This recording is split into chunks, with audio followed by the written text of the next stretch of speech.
Hello everyone, welcome back to my channel. तो मैं बस ऐसे ही वीडियो बना रही हूँ। मैं नीट को क्विट करने वाली हूँ क्योंकि यार इस एग्ज़ाम ने ना मेरी लाइफ को रुइन करके रख दिया है। कुछ भी मतलब समझ में नहीं आ रहा है, कैसा फेज चल रहा है, क्या हो रहा है, मैं कुछ नहीं समझ पा रही हूँ। ना किसी को रिस्पॉन्ड कर पा रही हूँ, ना ही कोई मुझे समझ रहा है। जो भी चीज़ें हैं, जितने भी एक्सपेक्टेशंस हैं, सारी जो साल भर की मेहनत है, ऐसे लगता है जैसे कि 1 मिनट में ही ख़त्म हो गई है और उस 3 घंटे में ही सब कुछ जा चुका है। और जितनी भी सारी चीज़ें हैं हम करते आ रहे थे और लोग तो बस बोल के चले जाते हैं कि क्या क्या हुआ, कैसे मार्क्स आए हैं। बस उनको बोलने से मतलब है। अगर आप अच्छा कर रहे हैं तो वो बोल देंगे, अगर आपके मार्क्स अच्छे नहीं आ रहे हैं तो वो भी बोल देंगे। बस ये बात है कि क्या हो रहा है मुझे खुद समझ में नहीं आ। मैं इस लूप में इतने टाइम से फंसी हूँ, मैंने सारी चीज़ें छोड़ी हैं। इवन अपने जो सारे फंक्शंस होते हैं, बर्थडे और कहीं आना जाना, किसी से बात करना, इवन घर पे भी बात करना, वो भी छोड़ा है। फिर भी नीट को हम रास नहीं आए। पता नहीं क्या है, इस लूप से यार निकल नहीं पा रहे हैं। कोई भी इंसान मुझे समझ नहीं पा रहा है। ना मैं किसी को समझा पा रही हूँ, ना कोई समझने की कोशिश कर रहा है।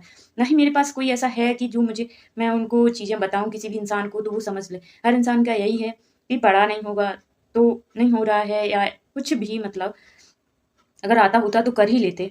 सबका ऐसा कहना है। लेकिन क्या कर सकते हैं, जो इंसान करता है वही समझ सकता है। जिसने रातों की नींद छोड़ी है और स्ट्रगल किए हैं और रात-रात को रोया है, हर रात रोते हुए सोया है जो इंसान, वो इंसान समझ सकता है कि क्या होता है एग्ज़ाम का फ़ेज़। और हर एस्पायरेंट जो भी तैयारी कर रहा है, वो इन सब चीज़ों को समझ सकता है। मैं इस लूप से निकलना चाहती हूँ, मुझे अब नहीं करना है। मैंने बहुत ट्रॉमा, बहुत स्लीपलेस नाइट और बहुत ताने, बहुत कुछ सहा है इस एग्ज़ाम के लिए। अब मेरे से नहीं हो रहा है।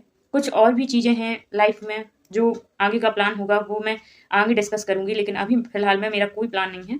बस मैं इस लूप से बाहर निकलना चाहती हूँ। हर बार हम लोग ऐसा करते हैं कि फिर ड्रॉप ले लिया, फिर कर लेंगे, फिर कर लेंगे। हम अपनी गलतियाँ आइडेंटिफ़ाई नहीं कर पाते हैं और कुछ चीज़ें ऐसी होती रहती हैं, चलती रहती हैं और हम बार-बार ड्रॉप लेते रहते हैं और हमारा बाद में वही रिजल्ट होता है जो रहता है और वो बहुत हर्ट करता है। हर बार same exam, same result, same चीज़ें, सेम वही रिलेटिव, सेम पेरेंट्स की जो एक्सपेक्टेशंस हैं, ताने, हर एक चीज़, या जो हमारे रिलेटिव हैं या हमारे जानने वाले हैं, दोस्त। जब भी एग्ज़ाम होता है तो सब लोग उसके 1 दिन पहले पूछने लगते हैं, हाँ, तैयारी कैसी है आपकी? और बेस्ट ऑफ लक बोलने लगते हैं। पूरी साल यार कोई नहीं पूछता है कि आपका क्या हालत है, कैसा एग्ज़ाम है, क्या चल रहा है, क्या नहीं। कोई भी उस पेन को नहीं समझ सकता है जो हमारा पेन है, वो सिर्फ़ हम ही समझ सकते हैं। जब हमारा एग्ज़ाम था, जो 10-15 दिन बचे हुए थे, तो बहुत ख़राब फ़ेज़ था, उसमें सिर्फ़ आँसू गिर रहे थे और चीज़ें फ़ोकस नहीं हो पा रही थी। और किसी भी इंसान को ये बताओ कि ये प्रॉब्लम है, तो लोग ऐसा बोलते हैं, क्या सिर्फ़ तुम्हारा ही एग्ज़ाम है? बाकी लोग भी तो एग्ज़ाम दे रहे हैं ना, उन्हें भी प्रॉब्लम होती है, क्या तुम अकेली तो नहीं हो ना? जो एग्ज़ाम देता है, जो चीज़ें फेस करता है, जो बार-बार उसी लूप में फँसा रहता है, अभी इतने सारे बैचेज़ आ जाएँगे और डोपामाइन आपका सीक्रेट कराएँगे, हमारा या किसी भी इंसान का, कि बेटा आप कर लेंगे, ऐसा हो जाएगा, वैसा हो जाएगा, इस बार नहीं हुआ तो नेक्स्ट टाइम कर लेंगे। सब लोग ऐसा सोचते हैं कि ड्रॉप में हो जाएगा। ड्रॉप बहुत टफ फ़ेज़ है, ड्रॉप लेना 99% लोग तो बिना सोचे ही, बिना गलती को आइडेंटिफ़ाई करे ही ड्रॉप ले लेते हैं। बहुत टफ फ़ेज़ है, हम ड्रॉप ले ज़रूर लेते हैं, लेकिन उसके लिए मेहनत करना, कंसिस्टेंसी मेंटेन करना और बहुत सारी चीज़ें जो हैं, वो कर पाना बहुत मुश्किल बात है। हर इंसान का अपना-अपना टेम्परामेंट होता है, अपनी-अपनी चीज़ें होती हैं, उनका आईक्यू, अपना माइंड होता है कि कौन कितना कर पा रहा है। और हम लोग ना उस भीड़ में भागते रहते हैं कि फिर से ड्रॉप ले लेंगे, फिर से ड्रॉप ले लेंगे, फिर से हो जाएगा। हम ये आइडेंटिफ़ाई नहीं करते हैं कि हमें ऑर्गेनिक कितना आ रहा है या फिज़िक्स कितना आ रहा है, हम कितने क्वेश्चन प्रैक्टिस कर रहे हैं, कितने क्वेश्चन हमारे रह रहे हैं, कौन-कौन से चैप्टर हमारे बन रहे हैं, कौन से नहीं बन रहे हैं। हम सीधा ऐसा करते हैं, इस बार नहीं हुआ, फिर ड्रॉप ले लेते हैं। अगर कोई भी इंसान ड्रॉप ले रहा है तो पहले अपनी गलतियाँ आइडेंटिफ़ाई करो, उन सब चीज़ों पे लिखो कि आप क्या कर रहे हैं, जितने भी आपके ड्रॉप हुए हैं, 2-3 जितने भी मतलब, कि क्या हुआ है, क्यों नहीं हो रहा है। ये सब चीज़ें बिना आइडेंटिफ़ाई किए हुए हम लोग ड्रॉप लेते जाते हैं और इस लूप में फँसे रहते हैं। ना ही कोई अपनी लाइफ़ को एन्जॉय कर पाते हैं, ना उस चीज़ों को टाइम दे पाते हैं, ना अपने आप को टाइम दे पाते हैं। स्ट्रेस इतना रहता है कि मतलब ऐसे लगता है कि नीट का जो ड्रॉप लेता है उसको साँस भी कैसे आती है, हर टाइम उसी का स्ट्रेस है। लास्ट टाइम में तो ऐसे लगता है कि इंसान साँस लेना भूल सकता है, लेकिन ये जो ट्रॉमा है, ये कितना ट्रॉमा है, मतलब कि उसी में फँसा हुआ है, इतना स्ट्रेस है, सो नहीं पा रहा है। अगर वो लेटा भी है, पढ़ भी नहीं पा रहा है, अगर वो रेस्ट भी कर रहा है तो उसके दिमाग में इतनी सारी चीज़ें चल रही है कि वो सो नहीं पा रहा है, बस चल रही हैं। क्योंकि माइंड को रिलैक्स ही नहीं मिल रहा है। हम स्क्रीन 12, 13, 14 घंटे देख रहे हैं, आँखें भी खो रहे हैं, पढ़ भी नहीं पा रहे हैं और सिलेक्शन भी नहीं हो रहा है, घर वाले ताने दे रहे हैं और अभी हमारे पास कोई इनकम भी नहीं होती जो तैयारी कर रहे हैं, तो वो अलग ट्रॉमा है। और हम अपनी लाइफ़ क्या सिर्फ़ इस एग्ज़ाम के लिए यहाँ पे आए हैं इस दुनिया में, सिर्फ़ हमें नीट एग्ज़ाम ही देना है क्या, और कुछ नहीं है क्या लाइफ़ में? सिर्फ़ हम एग्ज़ाम देने आए हैं। पूरी ज़िंदगी बस एक एग्ज़ाम के पीछे ही निकाल देंगे क्या? एक बार एग्ज़ाम क्लियर हुआ, फिर 5 साढ़े 5 साल वो एमबीबीएस करो, उसमें भी कोई इनकम नहीं है। अगर आप उस साइड से कर लेते हैं वो अलग बात है, वरना आप इंटर्नशिप में कुछ आपको मिलेगा, 400-500 रुपए, किसी को 15-20 हज़ार पर मंथ मिलता है, किसी को 30,000 पर मंथ जो टॉप इंस्टीट्यूशन होते हैं, मैक्सिमम में तो 12 से 15,000 ही मिलता है जो नॉर्मल कॉलेजेस होते हैं इंटर्नशिप में। तो 4.5 साल आप वहाँ पे रख लो, तब जाके कुछ हो सकता है। और ये और भी चीज़ें हैं, आप अपने स्किल्स पे काम करो। ये इस लूप में मत फँसिए। ये लूप ऐसा है कि आपको ऐसा लगेगा कि हो जाएगा, हो जाएगा। जब तक आप ये सोचेंगे कि हम इसको क्विट कर दें, तब तक बहुत देर हो चुकी होगी। जब तक आपको चीज़ें समझ में आएँगी, तब तक ये लगेगा कि पीछे सब कुछ छूट चुका है, हमारे पास कुछ नहीं बचा है। इसलिए जो भी चीज़ें हैं, अपने लिए सोच समझ के करो। मैं तो यहाँ से छोड़ने वाली हूँ, मैं नहीं कर सकती हूँ, क्योंकि मुझे इस लूप में नहीं फँसना है। कुछ अपनी स्किल्स पे काम करो। हर बार सेम लूप में फँस के क्या ही फ़ायदा है? हमेशा वो हर्ट ही करता है। और बहुत ज़्यादा इसमें प्रॉब्लम हो रही है। हर इंसान कुछ भी बोल के चला जा रहा है, कोई किसी को नहीं समझ रहा है, ना कोई कुछ समझना चाहता है। उस लूप में जो इंसान फँसता है, सिर्फ़ वही समझ सकता है। एग्ज़ाम का जैसे ही एग्ज़ाम होता है, प्रेशर रिलीज़ होता है, इंसान कुछ लोग तो हमें लगता है कि एग्ज़ाम सेंटर से बाहर निकलते ही डिसाइड कर लेते हैं कि मैं ड्रॉप ले रहा हूँ। ऐसे कैसे हो सकता है? लाइफ़ बहुत बड़ी है, कुछ चीज़ों को सोच समझ के करना चाहिए कि क्या हो रहा है लाइफ में। ऐसा तो नहीं है ना कि हर एक चीज़ के लिए आप ड्रॉप ले सकते हैं, या हर एक चीज़ के लिए आप बिना सोचे कुछ भी कर सकते हैं। उस लूप में आप फँसेंगे तो निकल नहीं पाएँगे। इसलिए जितना जल्दी हो सके इस लूप से निकल आएँ। हर टीचर, हर इंसान का, चाहे कोई भी इंस्टीट्यूट हो, इतने सारे इंस्टीट्यूट्स हैं, कोटा के हैं और ऑनलाइन के बहुत सारे इंस्टीट्यूट, वो अपना बिज़नेस चला रहे हैं। वो आपको डोपामाइन सिक्रेट कराएँगे। उन्हें तो अपना बिज़नेस, मतलब अपना बैच बेचना है, तो वो तो आपको बोलेंगे बेटा इस बार नहीं हुआ, नेक्स्ट टाइम हो जाएगा। और हम उसमें फँस जाते हैं। हम उसमें लगे रहते हैं कि हाँ, मेरा भी हो जाएगा, हम बैच ले लें। जोश-जोश में हम लोग बैच तो ले लेते हैं, लेकिन हम उसकी कंसिस्टेंसी मेंटेन नहीं कर पाते हैं, ना ही हम उसको फॉलो कर पाते हैं। फिर बनता है बैकलॉग। तो जितना बैकलॉग बना है वो तो बना ही है, और ज़्यादा सोच के और भी बैकलॉग बन जाता है, तो हम पढ़ नहीं पाते हैं। और जनरली लोग, हर इंसान बेसिक मैथ से स्टार्ट करता है, शुरुआत से पढ़े जा रहा है। अभी जब बैच स्टार्ट होगा, मतलब कीन का या किसी भी इंस्टीट्यूट का, तो तुम देखना 15 से 20 लेक्चर, 15 से 18 लेक्चर तक चलेगा आराम से बेसिक में। उसके बाद फिर बैक्टर चलेगा 10 लेक्चर का, फिर उसके बाद यूनिट एंड डायमेंशन चलेगा 10 से 12 लेक्चर का, फिर उसके बाद काइनेमेटिक। तो ऐसे ऐसे करके जुलाई ले आएंगे, और जुलाई से नवंबर तक आ जाएगा आपका जो 11th कंप्लीट हो पाएगा। और इसके बाद सीधा आपका 12th होगा। 2 महीने में भागेगा ऐसा सिलेबस कि आपको पता भी नहीं चलेगा कि सिलेबस आपके साथ हो क्या रहा है। क्योंकि टीचर तो पढ़ाएगा, टीचर को तो पढ़ाने से मतलब है, लेकिन आप और हम जो स्टूडेंट है वो कॉप अप कर पाएँ, उसके साथ मेंटेन कर पाएँ, हम चीज़ें सीख पाएँ, वो बहुत मुश्किल बात है। टीचर का काम है सिलेबस कराना। इतने बड़े-बड़े लेक्चर्स को कंप्लीट कर पाना आसान बात नहीं है। ड्रॉप ले लेना कोई ऐसी बात नहीं है कि ड्रॉप ले लिया तो सिलेक्शन हो ही जाएगा। ड्रॉप तो सब लोग ले रहे हैं। इसलिए चीज़ें सोच समझ के करिए। कोई भी बैच या कोई भी लोग, किसी भी टीचर के झांसे में ये सब चीज़ें मत करिए।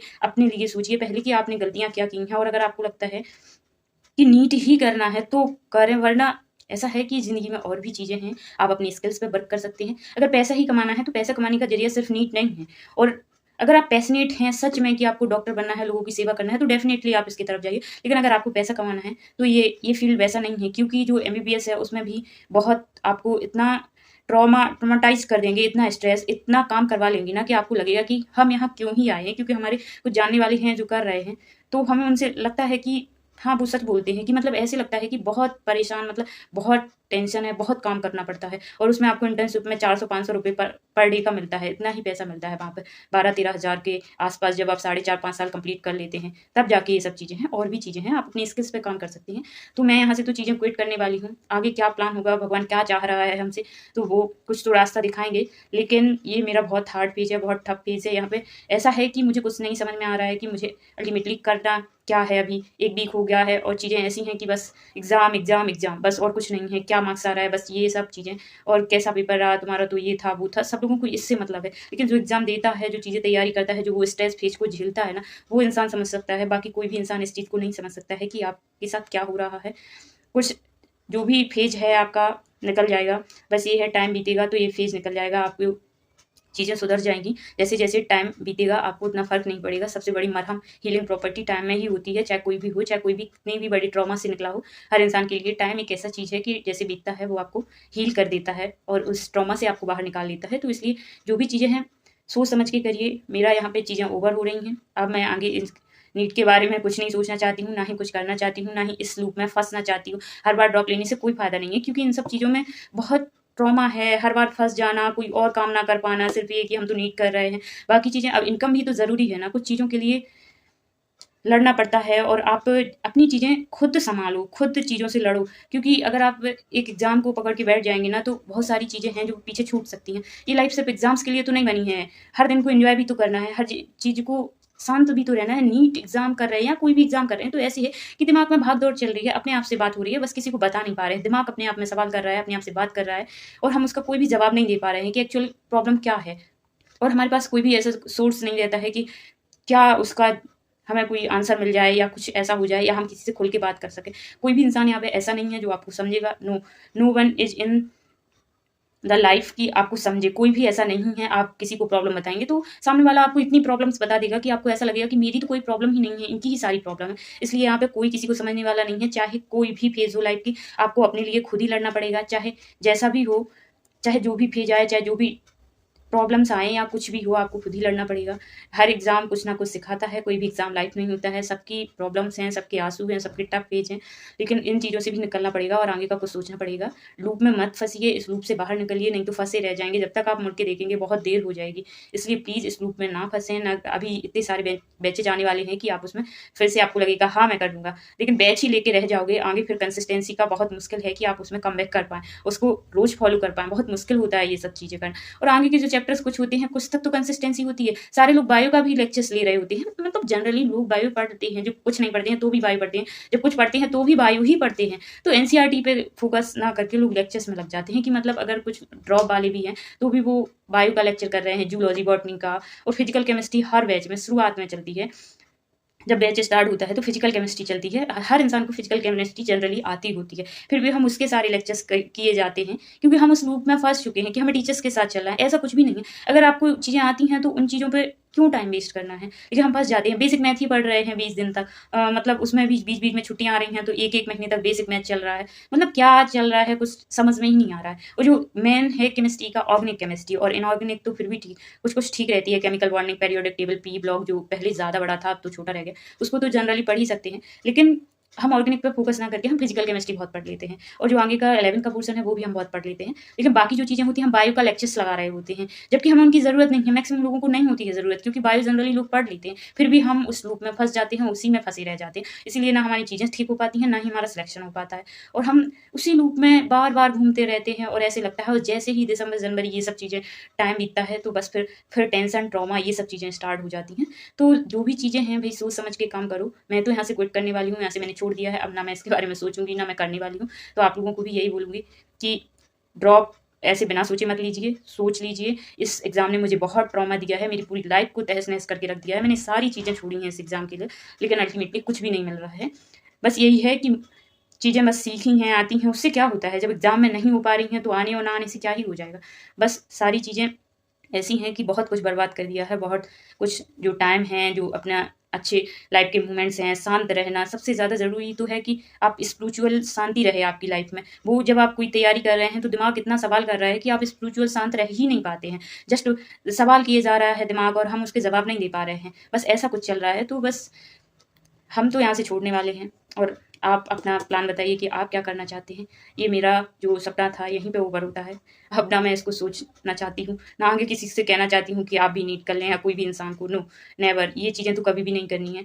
किसी भी इंसान को इस लूप में नहीं फंसाना है, और ना ही फंसना है, और ना ही आगे ये करना है कि फिर से ये सब चीज़ें करूँ। जो जितना जल्दी हो सकता है इस लूप से बाहर निकलो। और भी स्किल्स हैं लाइफ में, आप कर सकते हैं बहुत अच्छा। यही लूप में मत फंसे रहिए, क्योंकि इसमें बहुत लोग अपना बहुत टाइम लगा देते हैं, बहुत ज़्यादा टाइम लगा देते हैं। इसलिए जितना जल्दी हो सके इस लूप से निकलो। सो यही मेरी कहानी है कि मैं यहाँ से छोड़ रही हूँ सब कुछ, और जो मेरा सपना था अब तो वो जा चुका है। ये कहते हुए मुझे बहुत अजीब फील हो रहा है कि इतने सालों का सपना मैं एक मोमेंट में बोल रही हूँ कि मैं छोड़ रही हूँ। लेकिन क्या कर सकते हैं, लाइफ को कुछ और ही मंजूर होगा, कुछ और अच्छा होगा लाइफ में। जो भी होगा सब एक्सेप्टेबल है, बट मैं यहाँ से क्विट कर रही हूँ, क्योंकि सेम चीज़ें मैं बार बार रिपीट नहीं कर सकती और ना ही इस लूप में फंसना चाहती हूँ। सो thank you so much for watching this video. Please like, share and subscribe. Thank you.